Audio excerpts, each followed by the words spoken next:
Soy Audio.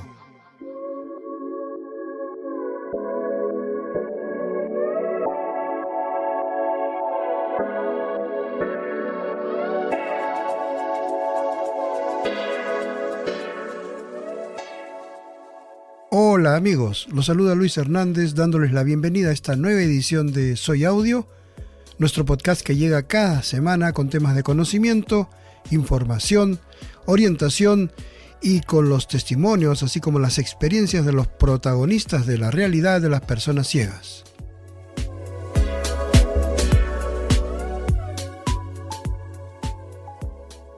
Nosotros sabemos que todo ser humano en general, y en particular una persona con discapacidad, tiene un conjunto de necesidades de alimentación, de vestido, de salud, de vivienda, unas necesidades básicas. Y ello implica, para poder, satisfacerlas, implica tener niveles de ingresos económicos. En ese sentido, el tema de la economía está muy ligada a la vida diaria de las personas. En este episodio vamos a hablar de una relación muy singular. ¿Cuál es esta? La que existe entre la economía y la ceguera. Entre la ceguera y la economía. ¿Qué decir de esa relación? Tomando como referencia el caso peruano, en verdad no es poco lo que se podría decir al respecto. Y ya verán cuando entremos en materia. Algo tocaremos de lo mucho que habría que abordar al respecto. Pero antes me gustaría pedirles que le den un like a este episodio y que lo compartan. Gracias a quienes se han venido suscribiendo a nuestro canal de Soy Audio Podcast en YouTube y a quienes recién nos visitan, los exhorto a que también se suscriban, marquen la campanita y de esa forma recibirán una notificación cada vez que aparezca un episodio nuevo como este. Soy Audio.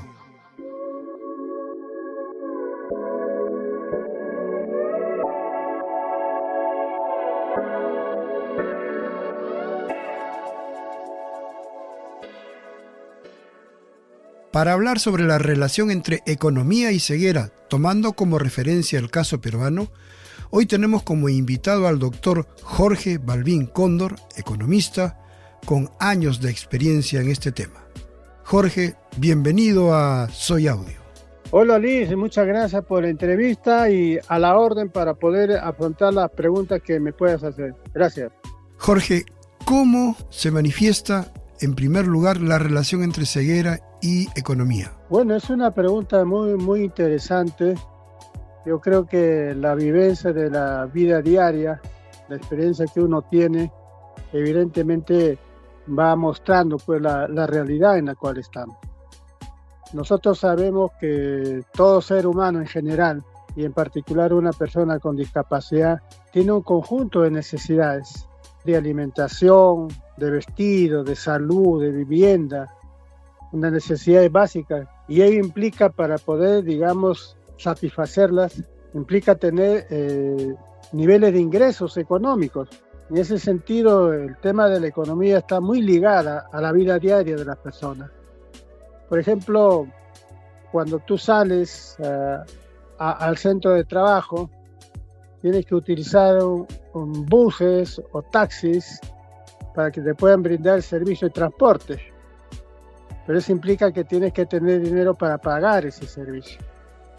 Cuando vas a un centro de educación, a un instituto, a una universidad, a recibir los estudios, tienes que movilizarte, tienes que pagar por los materiales educativos, los libros, los cuadernos, tener el lacto, en el caso nuestro también, y eso implica tener ingresos económicos. Si tienes un problema de salud, que es muy frecuente para todos nosotros, evidentemente ir a un centro de salud implica tener las posibilidades de poder sufragar la serie de medicamentos que nos dan los médicos, porque lamentablemente los servicios públicos no te lo brindan como debiera ser. Eso que tú me estás diciendo me hace pensar que entonces la ceguera en este caso implica gastos, costos, o sea, si no estás rehabilitado y tienes que ir con un acompañante, le tienes que pagar el almuerzo, por decir, la movilidad, etc., etc., ¿no? Claro, o sea, como te reitero, si para una persona común y corriente satisfacer sus necesidades implica asumir gastos en todos los sentidos, Evidentemente para una persona con discapacidad y muy particularmente para nosotros que tenemos una discapacidad visual, muchas veces no podemos movilizarnos personalmente porque las calles son muy destruidas, no hay accesibilidad, y ahora que hay todo el problema de la violencia interna, la delincuencia, evidentemente a veces tenemos que ir acompañados de un asistente que nos ayude, pero el asistente ya no es como antes, que había cierta, digamos, colaboración, cierto sentido de solidaridad. En estos momentos también los asistentes tienen gastos que asumir y por lo tanto tenemos que asumir esos gastos. Por otro lado también, nosotros, en el caso de los que trabajamos, por ejemplo, muchas veces no tenemos los buses accesibles o demoran demasiado. Por lo tanto, tenemos que utilizar taxis o unidades personales para que podamos movilizarnos. Eso implica también tener un gasto. Entonces, evidentemente, eso es muy general para todos. La ceguera no solo atañe a quien la tiene, sino a quienes lo rodean económicamente, ¿no? Mira, la última data que tenemos es la data del INEI 2017 en el Censo de Población y Vivienda, que señala de que las personas con discapacidad representamos el 10.4% de la población nacional. Pero tú y yo sabemos muy bien que la temática de la discapacidad involucra también a la familia. Y la familia muchas veces se tiene que comprometer con nuestro tema. El entorno familiar, de acuerdo al INEI, también es de 4. El factor entorno familiar, es decir, que la familia peruana en promedio está conformada por 4 personas, papá, mamá y 2 hijos en promedio. Y entonces cuando un miembro de la familia tiene algún tipo de discapacidad, eso involucra también a la familia, compromete de manera directa o indirecta a la propia familia. Por eso que para nosotros es fundamental, y gracias a la labor de la sociedad civil que somos parte, hemos logrado importantes aspectos legales. Por ejemplo, tenemos el artículo 49.1 de la ley 29973 que señala de que en el sector público debe haber como mínimo un 5% de trabajadores con discapacidad y en el sector privado un mínimo de 3% en las instituciones privadas que tengan más de 50 trabajadores. Eso para laborar de manera dependiente. Y en el campo de la vida independiente también la ley 29973 logramos nosotros poner a las empresas promocionales de personas con discapacidad. Se denomina así a las empresas que tengan como mínimo un 30% de trabajadores con discapacidad y que el 80% de ellos trabajen en el aspecto fundamental de la actividad empresarial. O sea, hemos avanzado en marco legislativo, sin embargo, hay un déficit tremendo en el cumplimiento, en la aplicación de esos derechos fundamentales. Definitivamente la ceguera tiene que ver mucho con la cuestión de las clases sociales, porque donde menos recursos hay parece que la ceguera se ensañase más económicamente. Esto puede sonar una metáfora, pero inclusive hay un círculo vicioso que tú debes haber percibido: más ceguera, más pobreza, más ceguera. ¿Qué opinas de eso? Sí, efectivamente, y mira, también hay que tener en cuenta la encuesta que hubo sobre prevalencia de la deficiencia, discapacidad y minusvalía, año 1993, del Instituto Nacional de Rehabilitación, año 93. Mira qué atrasados estamos en labores de investigación científica. ¿Qué arroja esta información? De que de las personas con discapacidad que fueron, digamos, encuestadas en esa época, solamente el 19% nacieron con la discapacidad. Es decir, tienen la condición de discapacidad por un carácter hereditario congénito. El 81% lo asumimos después del nacimiento. Es decir, nacimos sin discapacidad, pero por diferentes factores, desnutrición crónica, pobreza, enfermedades no prevenidas o mal curadas, accidentes de trabajo, de tránsito o la vejez, asumimos algún tipo de discapacidad. Y en ese sentido, evidentemente, una de las labores, te lo digo porque tengo experiencia de 33 años como catedrático universitario, encontramos nosotros cuando hacemos labores de extensión universitaria en provincia, por ejemplo, que hay muchos niños que pierden la visión solamente por no tener lentes.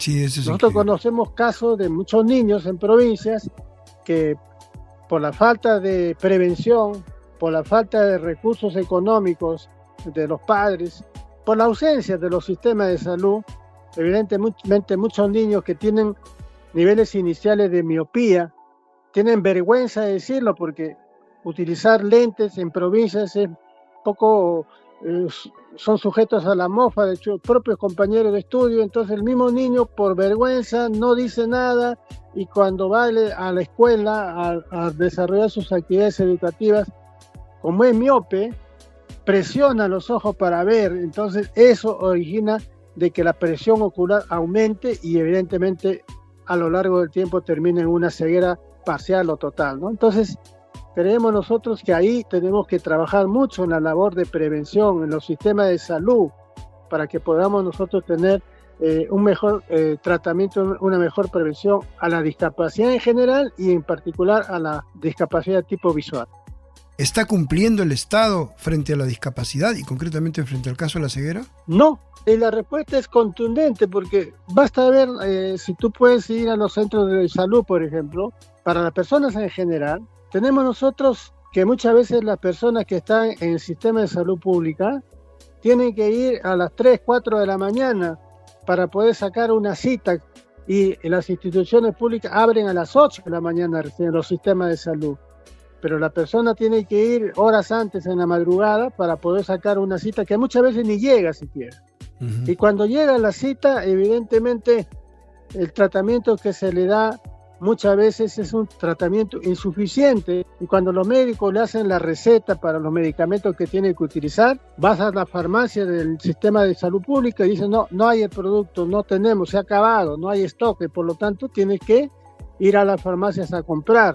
Los que podemos comprar los medicamentos, bueno, de alguna manera solucionamos el tema, pero ¿qué pasa con las personas con discapacidad en situación de pobreza y extrema pobreza que no tienen los recursos ni siquiera para alimentarse adecuadamente, menos van a tener para atender su sistema de salud y entramos en un círculo, digamos, vicioso, negativo, pobreza, discapacidad, discapacidad, pobreza, ambos se retroalimentan permanentemente, Luis. Y dime otra cosa, ¿cómo van las cosas en el caso de la educación especial? Sí, Luis, mira, nosotros hemos realizado investigaciones sobre el sistema educativo. ¿Qué pasa en nuestro país y en gran parte de América Latina? Porque yo soy coordinador para América Latina y el Caribe de la COPAL, que es un foro regional cuya sede está en México.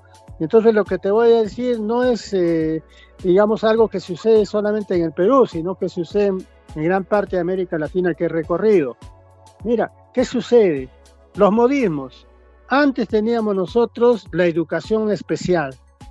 El Colegio Luis Braille en la zona de Coma, por ejemplo, es un ejemplo de ello. Claro, acá en Lima. Pero ahora se ha impuesto la moda de la educación inclusiva. Es decir, que ahora las personas con discapacidad pueden incluirse en los colegios regulares. La ley dice que hasta 2 niños con discapacidad en cada, en cada aula que exista en un colegio regular. En sentido, digamos, teórico, muy bien. Pero ¿qué sucede en la práctica? Para que se implemente el sistema de educación inclusiva, evidentemente la inclusión en colegios regulares, y esto lo puedo comprobar porque tengo sobrinas que son docentes, me contaban a mí, por ejemplo, de que una vez llegó un niño ciego a su centro de estudio, a su aula específicamente. Y ella es una persona muy solidaria, pero me dice, ha llegado un niño ciego y yo no sé braille. Yo no sé cómo comunicarme con él. Y por otro lado, no, el centro educativo no me da los materiales educativos, el sistema braille, los sistemas que necesitan, digamos, que una persona ciega utiliza, tú sabes muy bien, los punzones, las regletas, los abacos para poder desarrollar sus estudios. Pero la profesora no conoce esos sistemas. Y por lo tanto, por más que quiera ella apoyar a ese niño con discapacidad visual, con ceguera, no lo puede hacer. ¿Y qué hacía la profesora? No podía descuidar a los otros 24 niños me dice, no puedo darle un espacio personal a este niño porque tendría que dejar a los otros 24 que me están requiriendo mis servicios. Por lo tanto, ¿qué hacía? Al niño con discapacidad visual lo ponían en el patio, le daban una pelota y se ponía a jugar ahí para que pueda, digamos, pasar el tiempo. Entonces, acá hay que tener mucho cuidado en el sistema educativo. Mi propuesta en ese sentido ha sido siempre que los niños en edad, digamos, de unidades de primaria deben estudiar en los centros de educación básica especial para que conozcan los instrumentos necesarios para su sistema educativo. Y los que puedan incluirse en los colegios regulares en buena hora, pero no ahora. Las disposiciones en el Ministerio de Educación cada vez están eliminando los centros de educación especial y están diciendo que todos los niños vayan a los colegios regulares porque la moda ahora es la educación inclusiva. El proyecto de educación inclusiva teóricamente es muy bueno, pero su aplicación en un país pobre es totalmente difícil, porque imagínate tú, un padre de familia que tenga que llevar todos los días al niño al centro educativo, ida y vuelta, ¿cuánto gasta en pasajes? Y tú sabes muy bien que no tenemos un transporte inclusivo. Entonces hay muchas falencias ahí.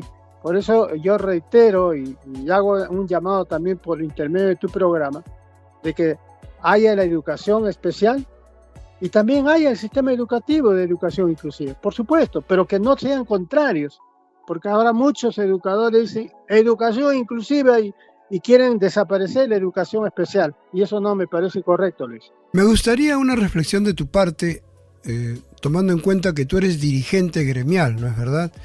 ¿Sí? ¿Por qué hay tanta desunión entre las personas con discapacidad siendo tan álgidos nuestros problemas? ¿Lo has pensado?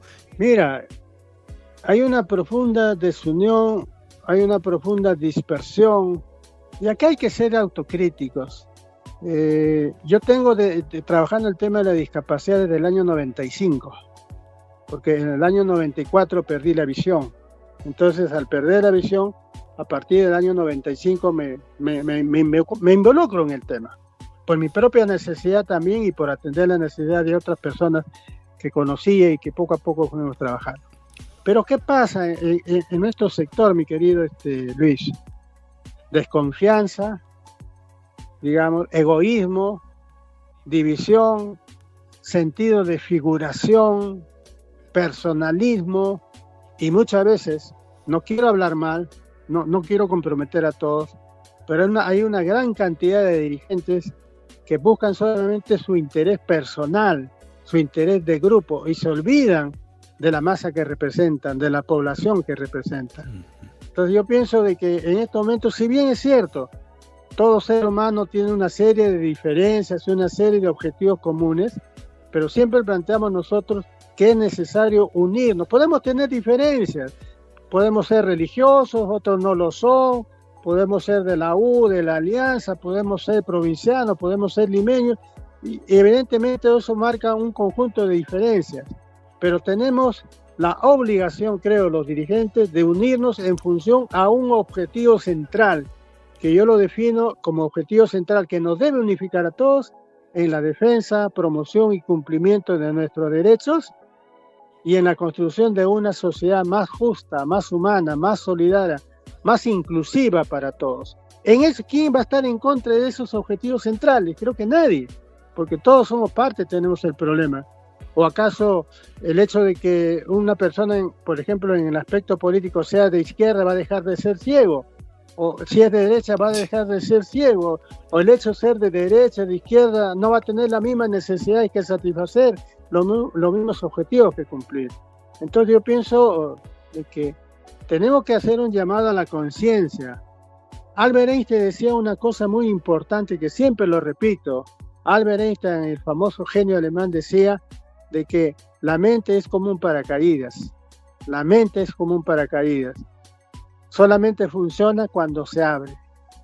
En ese sentido, abramos nuestra mente al sentido común, no al egoísmo, no a la división, no al personalismo. Abramos nuestra mente al sentido común y trabajemos por el bien común. Trabajemos por el conjunto de la población, en especial de los que menos tienen. Nosotros, por lo menos, hemos tenido la oportunidad, gracias a nuestro esfuerzo personal y al esfuerzo y al apoyo de nuestra familia, somos profesionales, pero hay muchísimas personas que no lo son y que están en una situación de suma gravedad, de pobreza, extrema pobreza, y ahí tenemos que apuntar para levantar a nuestro sector poblacional. Jorge, te agradezco mucho lo que nos has venido compartiendo, que parte de tu experiencia y además parte de las reflexiones que tú has podido ir haciendo en la práctica, ¿no? No tanto de leer por aquí, leer por allá, sino de lo que tú has visto. Así es. Mira, tú y yo tenemos una discapacidad visual. O sea, a nosotros no nos cuentan el cuento. No, pues. Nosotros vivimos la realidad. Porque en eso hay personas que no tienen discapacidad y agradecemos su apoyo, su colaboración, su solidaridad con nosotros. Pero nosotros tenemos una situación que vivimos la realidad. Aprendemos de la discapacidad no por los libros o por los informes o por las conferencias. Ahí ratificamos nuestras experiencias. Pero vivimos la discapacidad día a día. Tenemos la experiencia, no nos cuentan el cuento. Nosotros sabemos lo que tenemos, sabemos nuestras necesidades. Y por eso es necesario, y quiero finalmente agradecerte el esfuerzo que haces en tu programa, y me comprometo cada vez que puedas, digamos, hacer una entrevista con todo gusto, Luis, porque eso es lo que tenemos que hacer, sumar esfuerzos, unirnos en función a nuestro objetivo central, que es lograr nuestra plena inclusión a la sociedad peruana. Ok, muchísimas gracias, estimado Jorge, y por supuesto que va a haber otra oportunidad, porque no hay primera sin segunda, y sobre todo en temas como este, pues lo económico, que aquí ya no se trata de recitar un poemita, de darnos estímulos emocionales o motivacionalistas, no, acá estamos pisando tierra, y eso es lo que yo he querido en este episodio, queridos amigos. Luis, discúlpame, pero quiero aprovechar también para una reflexión final. Dale. Mira, no se vayan digamos, sentirme a las personas con discapacidad que vayan a escuchar este programa. Pero yo en los cerca de 30 años que vengo trabajando en el tema de la discapacidad, he encontrado en muchas personas que por su propia necesidad dicen: yo soy una persona con discapacidad y tengo derechos. Tengo derecho a la educación, tengo derecho a la salud, tengo derecho a la participación política y pública, tengo derechos. Pero yo les digo: muy bien, tiene derecho, pero también tiene deberes que cumplir, porque me dice, a veces, como yo estaba como presidente del Patronato Nacional Pro Trabajo, y venían personas, decían: quiero trabajar, muy bien, vamos a apoyarte en buscar en el sector público y privado, y lo hemos hecho. Pero había muchos que decían, bueno, en las entrevistas que hacíamos, ¿qué sabes hacer? No, yo soy persona con discapacidad. Bueno, pero ¿qué sabes hacer? ¿En qué te has capacitado? ¿Qué habilidades, qué competencias tienes para ofertarla tanto al sector público como privado? No, yo soy persona con discapacidad. O sea, piensan de que el derecho está ligado a solo ser persona con discapacidad. No es así. Tenemos derechos, pero tenemos obligaciones. Y aprovecho para recomendar a todas las personas con discapacidad que nos capacitemos, nos habilitemos, nos especialicemos para poder afrontar la situación difícil que se presenta en este año y que se va a acrecentar en los próximos años por la inteligencia artificial, Luis. Algo que nadie lo está diciendo. Viene la inteligencia artificial, la nueva tecnología que está desplazando a la mano de obra, sobre todo a la mano de obra no calificada. Por eso les digo a todas las personas en general, y en particular a nuestros hermanos con discapacidad: capacitémonos, preparémonos para asumir con éxito los nuevos retos que se presentan en el presente y en el futuro, Luis. Muchas gracias.